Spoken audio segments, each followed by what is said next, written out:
E o empresário morreu durante um exame de ressonância magnética em uma clínica em Santos, no litoral de São Paulo. Era a primeira vez que Fábio Motti Rodrigues Jardim, de 42 anos, fazia o exame. O empresário estava com queixas de sono frequente durante o dia. O médico dele pediu uma ressonância magnética da cabeça para investigar o problema. Fábio foi sedado para a realização do exame. Ele sofreu um infarto fulminante durante esse exame e não resistiu. Um laudo médico do Serviço de Verificação de Óbito considerou a morte como suspeita. Agora, a família da vítima aguarda o resultado da necrópsia feita pelo IML para descobrir a causa da morte. Para a gente entender melhor como é esse exame e o que pode ter acontecido nesse caso em Santos, a gente conversa agora com Pedro Paniza, que é coordenador de radiologia do Hospital Moriá. Doutor, uma boa noite, obrigado pela participação aqui conosco. Eu queria começar entendendo qual é o motivo, ou para que serve um exame, ou para que pode servir um exame de ressonância, e se é normal uma pessoa ser sedada para fazer o exame. Boa noite, Gustavo e Renata. Boa noite a todos os telespectadores. É um prazer estar aqui com vocês hoje. Bom, o exame de ressonância magnética, ele serve para examinar todas as regiões do corpo, né? Desde o crânio até a ponta do pé. A gente tem múltiplas aplicações diferentes da ressonância magnética.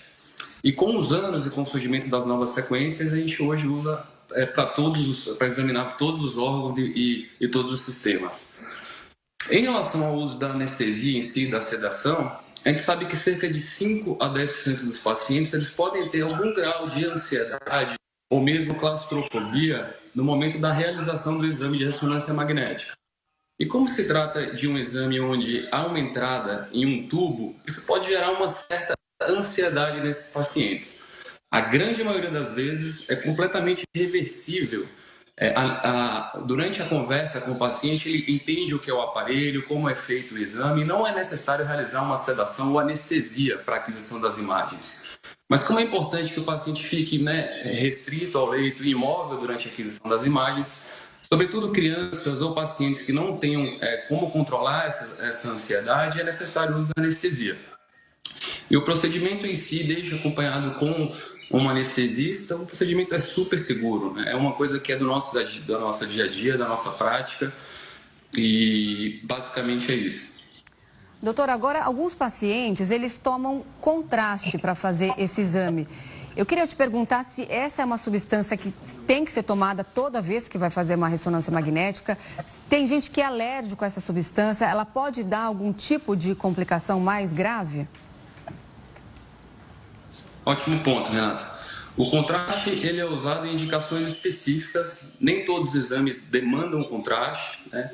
Atualmente, na nossa prática, sobretudo os pacientes que têm algum acompanhamento oncológico, esses sim são a maior parte dos nossos pacientes que precisam usar contraste no acompanhamento das suas neoplasias. Obviamente, existem outras indicações. O contraste que a gente usa na ressonância magnética ele é feito à base de gadolínio, e o contraste também é super seguro. Obviamente, assim como qualquer outra medicação, o contraste ele não é inerente, ele não é isento de risco, de potenciais riscos de eventos adversos ou de eventos alérgicos. A gente faz uma estratificação em pacientes que já tiveram alergia ao meio de contraste anteriormente, se a reação foi leve, moderada ou grave.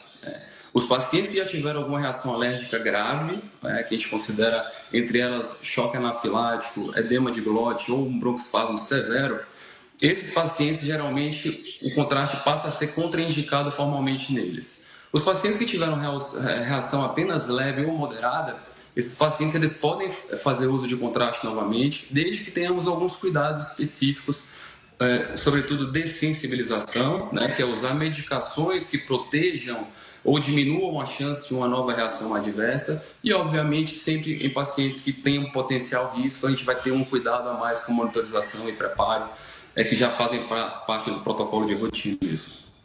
Doutor, ainda pegando em contraindicações, quais são as demais contraindicações? Você citou algumas aí na nossa conversa. Eu queria saber, há outras contraindicações para um exame de ressonância?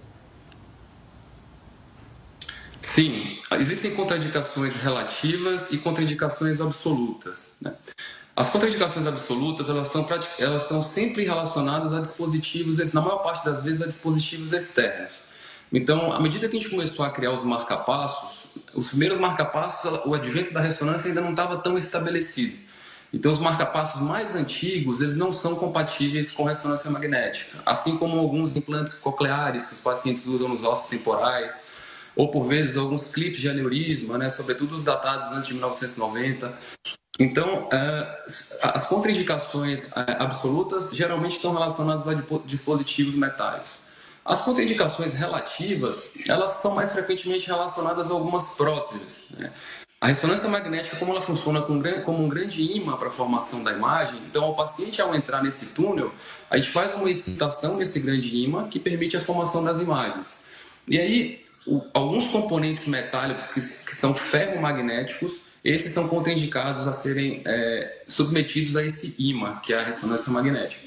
Então, as contraindicações relativas e absolutas geralmente estão relacionadas. Óbvio que tem algumas outras, por exemplo, tatuagens quando feitas com menos de 15 dias, a gente evita essa exposição, pois a tatuagem pode ter algum componente metálico na sua formação e naquele período que ela ainda está em formação, ela pode gerar alguma queimadura. Mas as contraindicações, de grosso modo, são preveníveis de serem submetidas ao campo magnético e a gente aplica um questionário de segurança para os pacientes. Então, antes do paciente entrar em ressonância magnética, obrigatoriamente, né, ele precisa responder questões onde a gente vai excluir a possibilidade dele ter algum desses componentes metálicos e, em virtude disso, não ser submetido ao campo magnético e à ressonância em si. Agora, analisando esse caso em questão, ele pode ter algum tipo de problema cardíaco, como o infarto, como está sendo a suspeita? Ou, para pacientes que sentem muito sono durante o dia, que é a queixa dele, o indicado seria uma ressonância magnética ou o protocolo seria outro? A ressonância magnética é um método que tem a melhor resolução para avaliação do sistema nervoso central, Renato. Então, é um exame que foi super bem indicado quando a gente quer avaliar qualquer déficit cognitivo, como qualquer déficit do ponto de vista cognitivo ou neurológico. Pelo fato da resolução dela na avaliação da substância branca, cinzenta, de todos os componentes estruturais do sistema nervoso central, pelo fato de ela ter um detalhamento anatômico tão importante, ela supera a tomografia computadorizada na avaliação desses tecidos. Então, sem dúvida, foi uma boa indicação a escolha da ressonância magnética para avaliação do sistema nervoso central. Doutor, obrigado pela participação aqui conosco, tirando todas as nossas dúvidas e, claro, a gente vai acompanhar o desdobramento desse caso. Um forte abraço e até uma próxima. Um abraço, boa noite. Boa noite.